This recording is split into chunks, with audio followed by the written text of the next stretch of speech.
Hi, friends. Welcome back to Soaring Through Chaos.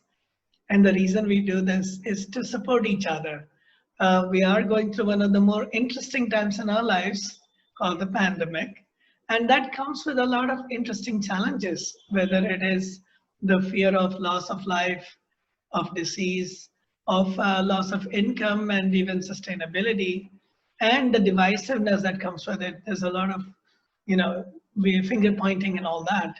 But amid all this, the reality is that if we are able to settle down, if we are able to get comfortable with this discomfort and the pain and the misery, we will be able to face many more things in life. In fact, we will grow. So one of the people I know who I've known is a dear friend, Lisa Herendeen. I think we've known each other almost 10 years, isn't it, Lisa? Yep. And we met at very interesting times in our lives. Lisa, tell me what brought you to the Mountain View 5 Rhythms dance? And that's where we met almost 10 years ago, I think. Try. I understood my emotions intellectually, and I knew that I was supposed to feel my feelings and face my pain. But I had a real habit of just going into my head and then trying to solve the problem by racing thoughts, and that wasn't working. And I really liked Gabrielle Roth's teaching that I could quiet my mind by getting into my body, or the quickest way to quiet my mind was to move my body. And I wasn't ready for meditation yet. So in my 40s, I discovered the dance, and that was the key to being able to process my feelings on a more somatic level. Indeed, indeed. In fact, we live in geekland here in the San Francisco Bay Area, where everything is about the intellect, and I'm one of those geeks, and so is our common friend Ruben. So until I got on the dance floor and Ruben testified the same thing, we genuinely believe that consciousness is here. All of consciousness, the four senses are here anyway: eyes, ears, nose, tongue. So and there was all this like space between here and our feet that we just ignored. Exactly. So everything else is, that's just the peripheral nervous system. What's there? I mean, as long as you can work with your intellect and you can really think through it. So what you're saying is quite different from that. That to be able to, once we get into our body, we can feel those emotions. And have you experienced that I don't even want to say what are your thoughts on that, because then we go back to the head. Describe that experience. Just describe what it's like to be embodied. There's a lot of advantages. There's a lot more wisdom in getting out of your head and getting into your body. And as you know, the community became very loving, especially around me when I had cancer. So I really feel like Gabrielle Roth was onto something very profound. That the embodied wisdom was something that had gotten lost in our modern society, and she was bringing us back, through this shamanic dance. I've often thought that it was like the Holy Spirit that they were talking about when I was in Catholic school, when I was a young kid in Catholicism, that I didn't understand. But that once I got to the dance, there was something beyond my thinking. There was something broader.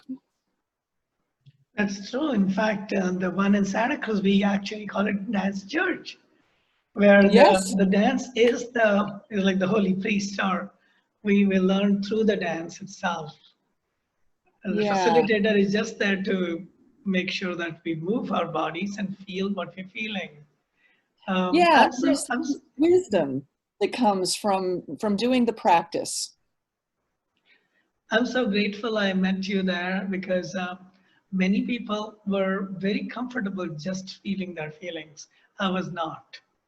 For me, it was about It was almost like surrendering to our feelings was like giving up, or even worse, going to the lower level of existence. And that's what I see a lot, especially among the brilliant intellectuals. It reminds me of the Big Bang Theory. What's his name? The intellectual there. Uh, Yeah, what is it? Starts with an S. It's got this complicated name, but yes, I yes, know. yes. And that's the thing. I mean, Shelley or Sheldon. Sheldon. Yeah. So, in fact, he could never explain why, if somebody called him Shelley, he did not like it. So, I mean, this is how subtle things can be. There's no logical reason why somebody should get upset if they call Shelley instead of Sheldon. But there can be an emotional attachment to one or the, and he talks about that. He brought up a lot of things from his childhood. But I felt my life was transformed by the dance. And did your family get into it? Did it expand beyond just you? And in what ways were you able to create community around the dance? Well, like I said, I'd come from the East Coast to the West Coast, and so I desperately needed family or some kind of connection because I left my neighborhood, my job. I left everything when I left and followed my then husband to the West Coast. So, and I think I had an inkling that I wasn't going to be able to stay married any longer. You know, that my coming to the West Coast was like my last ditch effort to save the marriage. So it became apparent pretty quickly that I had to figure out a way to survive on my own out here. And you can't do that without community and without family. So the dance really became my family. I remember, at one point, trying to be a single mom after I had gotten divorced, and I was working. My daughter needed to go to therapy.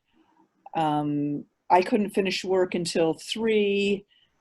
I couldn't go to her middle school, pick her up, get her to the play. I remember like sitting at the end of dance going, is there anyone who can drive my daughter from this point to that point, and I'll meet you at this point? And and that's when I got to be friends with Cherry, and her kids were raised, and she became very close with my daughter. So Yes. in a way, my family got involved, I guess, because it became my family. And It became my extended family, like my aunt. I think my kids who grew up with me as a single mother, trying to make it in Northern California, they think of these dance people as like aunts and uncles, kind of. I remember that very well because it takes a lot of courage even to be vulnerable and say, I need help. And in the West, we are not used to asking for help.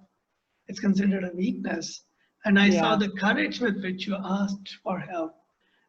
We were all. I didn't really have a choice. I would have to come to dance and go, you guys are the only people I know. Like, like, does anybody have this? Or, and of course, when I got cancer, Tom is the one who asked everybody for help. Tom is the one who organized everybody and, took me for chemo. And, really the dance they just showed up like a church.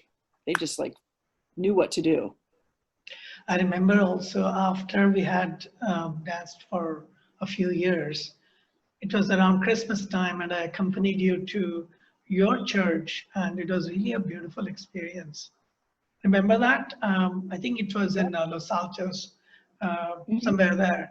And I could see the connection between dance as a form of meditation and reverence, and then coming to singing, I think it was Christmas carols, or some kind of. It was kind of a rock out to Jesus service that I wanted you to see. Yeah. Yeah. Because it was a similar, I don't know, embodied, fun place. Yeah, it was like being at a Hare Krishna in a different way, in a different denomination.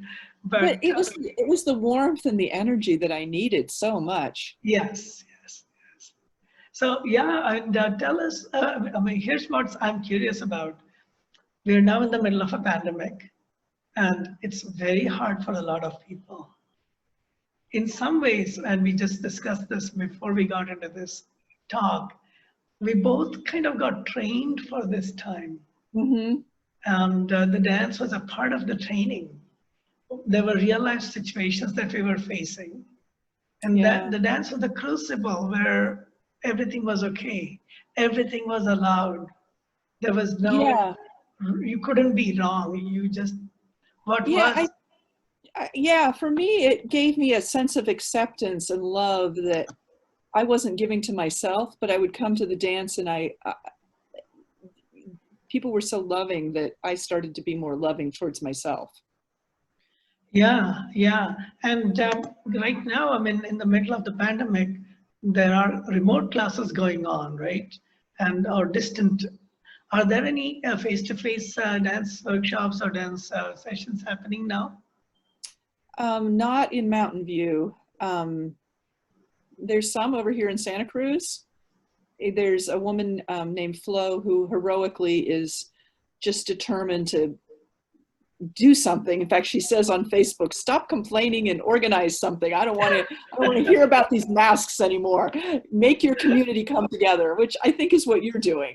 You know, like, yeah, complaining and crying and worrying will only go so far. I really love the people who are creative and like, how can we all get through this? Well, you won't believe this, but somebody who was passing in Mexico, I was in Mexico at the beginning of the pandemic. Somebody who was passing on, she said to me, Shankar, everybody's going to die eventually, but let not people be miserable and be dead before they're dying. So do something. You've learned a lot of practices. Make good use of it. Mm-hmm. That Mm-hmm. one line just changed the way I saw the pandemic. Until then, I was also grumbling and mumbling and wondering what to do. But Well, there it is a is, lot we yeah. can do. We can, and we're being a lot more creative, I think.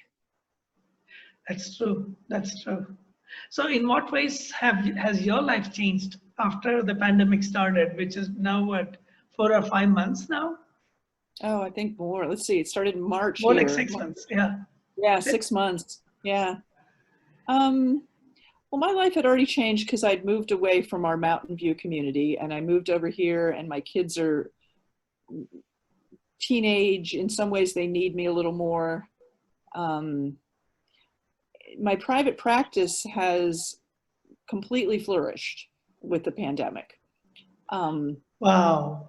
yeah, Yeah. I've got, in fact, I can't keep up with the demand. I'm on Psychology Today, and I take a certain popular insurance that I'm full. I can't take any more clients, and I have to turn people down. So it's almost a sign of the times. There's a lot of changes that are happening. Yeah, there's a lot more people that are seeking therapy. Of course, I do it virtually. Um, I also think, because I was a therapist before the pandemic, I think people are reflecting a lot now. And in some ways, we're going deeper because there's more time to think, I guess, or more time to reflect. True, true. And what do you think will be the outcome? Because all these changes, I don't think we're going to go back to that world which Now, spawned this it's a situation. different, yeah, it'll be a different world. What's likely to happen from a psychological perspective, from a human perspective? Oh my Do you God. think we'll be different people? Yeah, well, it's going to be a different society. Um, will we be different? I don't know. Hopefully we'll grow. Well, I mean, you kind of have to grow in order to survive. Yeah, I hope we, yeah, learn and get stronger. Yeah. It's really tough. It's tough to see the children not be with their classmates and you know, the poor, especially in the United States, aren't going to get the education that the rich are, that can afford nannies and more technology. I don't know. The Yeah, breakdown of some of these institutions is scary. in India, it has affected in certain major ways too, because where people are so used to having help at home, which isn't as common in the US. So the domestic help, most of them have gone back for safety reasons, or some of them were asked to leave even. So now suddenly there's a void, and people are doing their own dishes, people are doing their own things, which we are used to in the US. Yeah, But the level of automation is not as high, so that makes it yeah, long hours, which often the women end up doing. So yeah, women are definitely at the receiving end in terms of the amount of work and even abuse sometimes. Have you heard yeah. that? Are you facing? Are people in your among your clients? Are you seeing that trend, increasing abuse? I've heard about it. My clientele, since I work with a lot of college students, I haven't been too face to face with it. I used to work with a domestic violence in affluent communities, and they're reporting higher numbers. What's I think for my clientele, I also work a lot with people who are co-parenting, and often co-parenting with narcissists, because we had Silicon Valley, and they tend to, the high conflict divorces are usually where somebody is too selfish and can't understand boundaries. And so then you get the pandemic and you get two households, and there's a lot of conflict about trying to share kids with a narcissist, if you've got a narcissist ex, and they won't, they just cannot follow boundaries. Like, they don't want to wear masks, they don't want to be restricted. And so that's kind of abusive. Even most of my clients are separated if they're in narcissistic situations like that. But it's still hard. Like, they're not, most of my clients aren't in domestic violence situations, but they are maybe co-parenting with somebody who's really difficult. Wow, and I remember you had started a blog on this to support people going through difficulties and in relationships and changes in relationship. Is that the one that's gone on Psychology Today now, or is it separate from Psychology Today? No, it's separate. I was the writer for the domestic violence in affluent communities in Silicon Valley. And Uh-huh. so it was kind of a private group, but it was for women going through, life changes, situations, how to set boundaries, growth, empowerment. Yeah, one of the things I always notice is that there's this there's a need for therapists, counselors, one-on-one, and when somebody's going through difficulties. And on the other hand, you've got these group practices such as dance, such as embodied practices. Um, but sometimes people get confused. Should I do this or should I do that? Or they think one can substitute the other. What's your Yeah, I'm going opinion to on do both. Do both. this? And are they complementary when you do Oh both? God, yeah, definitely complementary. Some people don't like therapy and they like groups better, but I like, what I liked about dance was it's both it really emphasizes the somatic. So That's you can like, when I first came to dance, I was going to marriage therapy first, or it was kind of marriage disillusion therapy or whatever. And so I was starting to understand how I needed to set boundaries, and I was starting to understand my resentment. And then I would go to dance because it was Monday night, and I'd go to therapy, and then I'd have to go to dance a little bit late, but I was already warmed up, especially in 2011. Like, I would walk in and Claire would say, "Oh, we're going to dance about anger." I was like, yeah, I I'm know all all set. about that. I'm ready.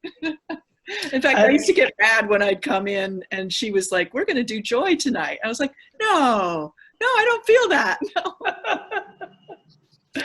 Yeah. Claire has been a blessing for all of us, and Yeah. how she held space and how she allowed things to flow through. For me, it's like every single person contributed. I remember if a few people did not show up, I would be looking for them. Like, oh my God. And then I have to adjust to the new reality. So every dance floor, we would go with some expectations. I mean, the instruction was not to go with expectation, but that's inevitable. But that was part of the fun, is you didn't know who was going to be there and what kind of dance it was going to be. Yes, yes, yes. What about the deeper practices? In what ways did the deeper practices contribute when, especially the emotions, the work on emotions that Claire was doing? In what ways did that contribute to your well-being? Well, I think overall it just made me stronger, more secure, gave me a lot more confidence, but it was kind of hard at a lot of times. I think probably a lot like meditation, where you get carried away in some of the harder things that have been in your life, and you have to come back to your body, and you have to come back to your breath, and you have to learn how to stay stable through that. That's true. I remember the first 6 months, it was all fun for me. And I used to wonder, why do people cry so much? And then I started crying. Then I started wondering about my life. Then I started questioning the things that I had never questioned before, or even Yeah. listening to the things that I started hearing birds. I started hearing, we didn't have big animals around us, but there were dogs and cats at people's homes. But I really started hearing birds for the first time once I started dancing. Yeah, like it just opens up, your awareness becomes bigger. Yeah. So do you have any words for people going through this pandemic? In what ways can they find strength? Are there practices such as dance that are available today for people to strengthen themselves? Besides therapy, therapy is always there, but again, most therapists like you are very busy right now.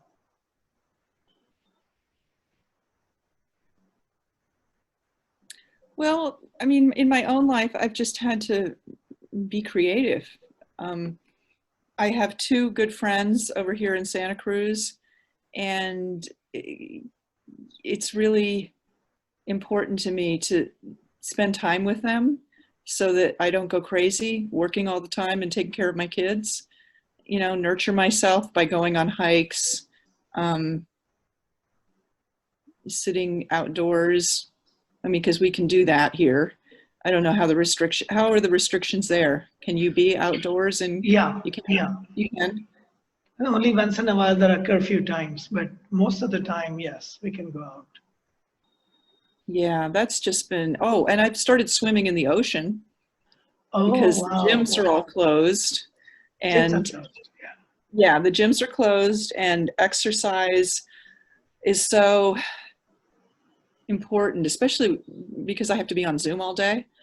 I get neck aches and headache. At first I was getting headaches, and then I discovered, yeah, swimming in the Pacific Ocean, down by the wharf.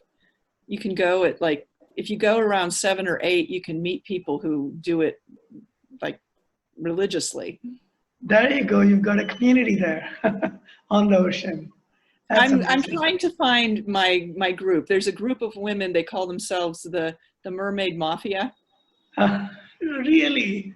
So yeah, so finding a way to exercise, and yeah, out here it's similar. The movies are out. We don't have any place where thousands of people can congregate.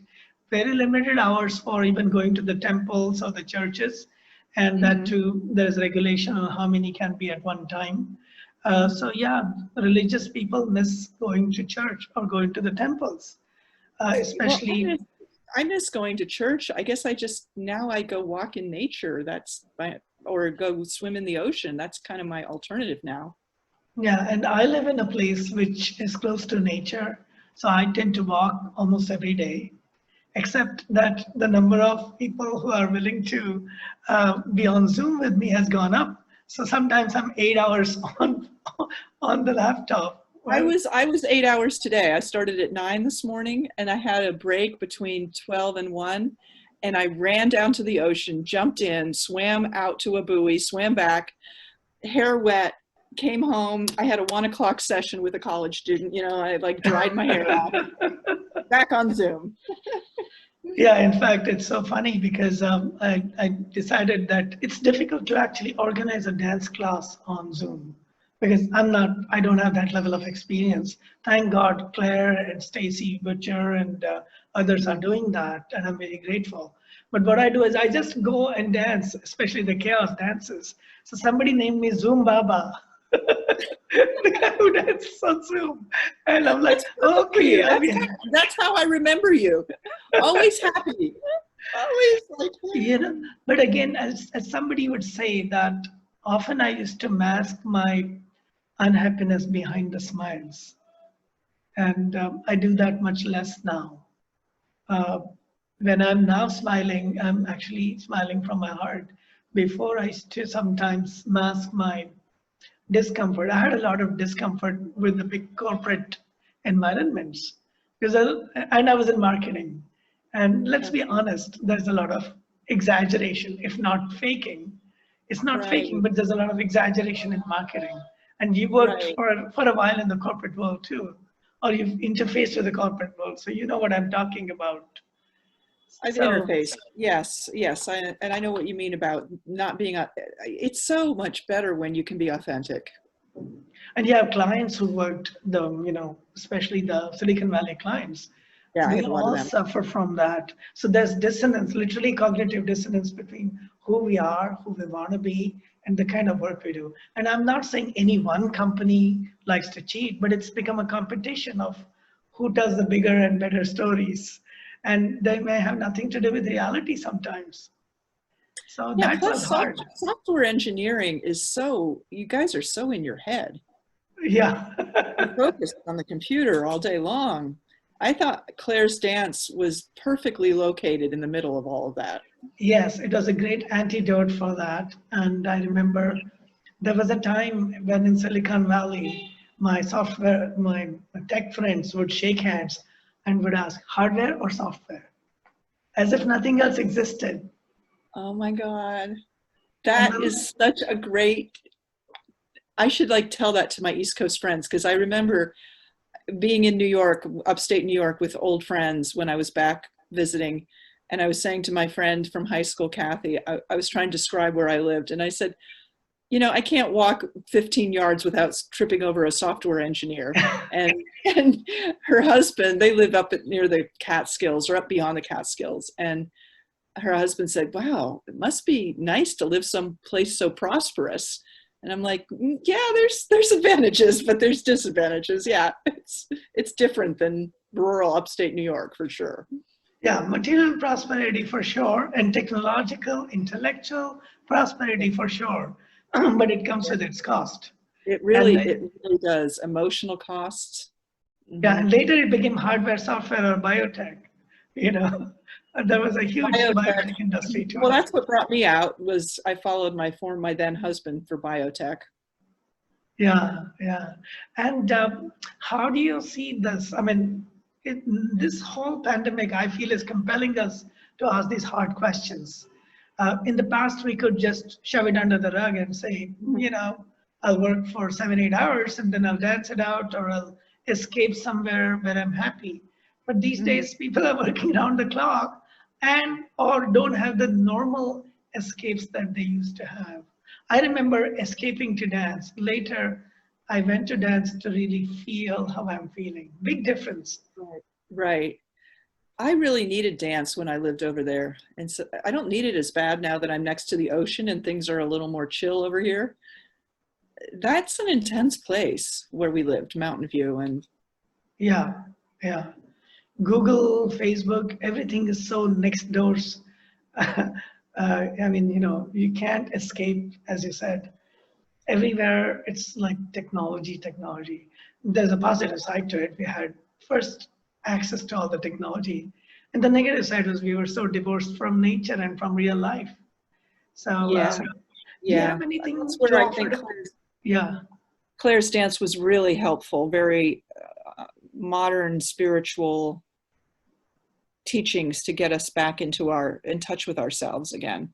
And yeah, and she would bring in once in a while even the deeply spiritual things like stories from Adya Shanti, or having attended church, or people, coming back from Israel talking about the Holy Land. It was Yeah. such a wonderful thing to be able to integrate the lineage, I mean, thousands of years of wisdom with the Mm-hmm. neuroscience or with the technology, and to be able to share what's not working now. Yeah, in a way that appealed to very smart people. We danced with some very bright intellectual people who weren't going to be, Yeah, in fact, hook, line, and sinker with some traditional churches that it wouldn't have worked. yeah. We actually worked with people who invented parts of the Apple, technology and the Intel technology and all kinds of crazies, but amazing people. Yeah, yeah, creative, smart. Yeah. And over time, most of us became humble too. We realized the limitations of our knowledge, the limitations of what we're doing. Yeah, I think all of us became humbled. I think age, because we all met 10 years ago, we were all in our 40s. Now we're all in our 50s. Yeah, life has humbled me, that's for sure. Well, again, it's great talking to you. If somebody wants to get in touch with you, I know you're super busy right now, but if somebody wants to find out more about your work, is there an easy way to find you? Yeah, I have Psychology a Today. website, and I have my own website, just Lisa Herendeen, psychologist or a psychotherapist. Great, I'm a clinical social worker, so I'm not actually a psychologist. But I practice psychotherapy. Fantastic. And I'm so glad again, it's been a while since we met. I think I just met you guys once and then left for Mexico and then back in India. And I don't know Well, when you I'll were be back. here, you were the last person I danced with before everything shut down. It must have been, were you here at the end of January, beginning of February? Just Okay, a week before the shutdown. a week before the shutdown. That was Yeah. my last dance with, and you and I danced to Nothing's Gonna Change Our World. I remember that so well. Isn't that funny? Yeah. But that Nothing's going to virus, change our it sure world. did it. Nothing's going to change our world, but here we are. Here we 6 months are. later, it has changed. Yeah. And well, please stay in touch. And to those who are watching us still, there are many ways in which you can get in touch with us. We'll provide the links. And again, Lisa, I'm grateful that we have this community to go to, even virtually from the other side of the world. Once This in a was so while, I fun try to and talk get to in. you. Thanks for doing this and bringing us together. It's so nice. And stay in touch. Thank you. I will. Your car is doing well for me. Oh, yeah. That's right. We still call it the Shankar car. Well, stay in touch for sure.